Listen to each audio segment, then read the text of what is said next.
साथियों, जैसा कि आप सभी जानते हैं, आज एक बहन को, बेटी को न्याय दिलाने के लिए आज आप भारी संख्या में यहाँ आए और एसडीएम साहब को हम ज्ञापन देंगे।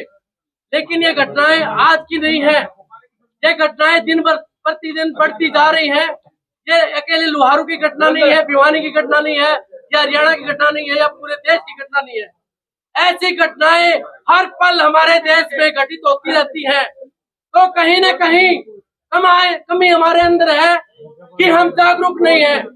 अगर कोई घटना किसी के साथ होती है तो उस व्यक्ति के साथ हम खड़े नहीं होते। एक जाति विशेष की बात करके या धर्म विशेष की बात करके उससे हम दरकिनार कर देते हैं। लेकिन मैं आप सभी से कहना चाहता हूँ, बेटियां किसी जाति किसी धर्म की नहीं होती, बेटियां इस देश की होती है। बेटी हर एक के घर में बेटी है। मैं आप लोगों के सामने कहना चाहूंगा कि जो लोहारू विधानसभा में पिछले समय से जो नंगानाच हो रहा है, आप सब देख रहे हैं। एक नहीं, दो नहीं, लगातार 3 घटनाएं, और चौथी घटना में जो मैरिज सर्टिफिकेट एक गुंडाई राज तरीके से जो भेजा गया, उसको भी आपने देखा था।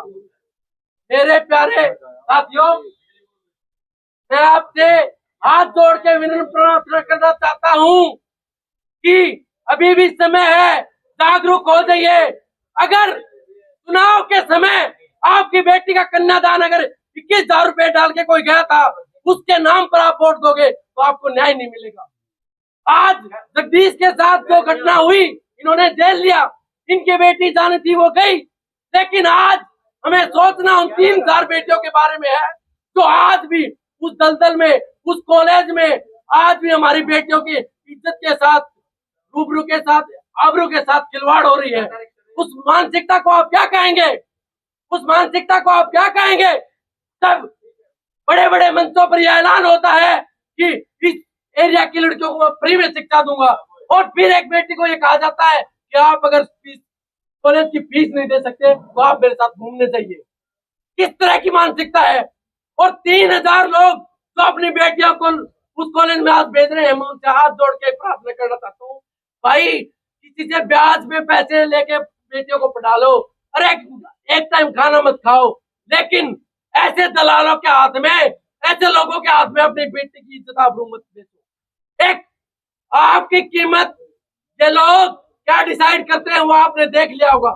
और मैं आह्वान करना चाहता हूँ कि ये लोहारू तक की लड़ाई, ये लोहारू तक नहीं जाएगी, ये दिल्ली जंतर मंतर तक जाएगी। चाहे एरिया का एमएलए हो या हरियाणा का सीएम नायब सिंह सानी, मैं उनसे आंखों में आंखें डाल के बात कहना चाहता हूँ आप लोगों के माध्यम से कि हम झुकने वाले लोग नहीं है। अभी तो ये अंगड़ाई है और लड़ाई है। पुलिस प्रशासन मुर्दाबाद, मुर्दाबाद, मुर्दाबाद।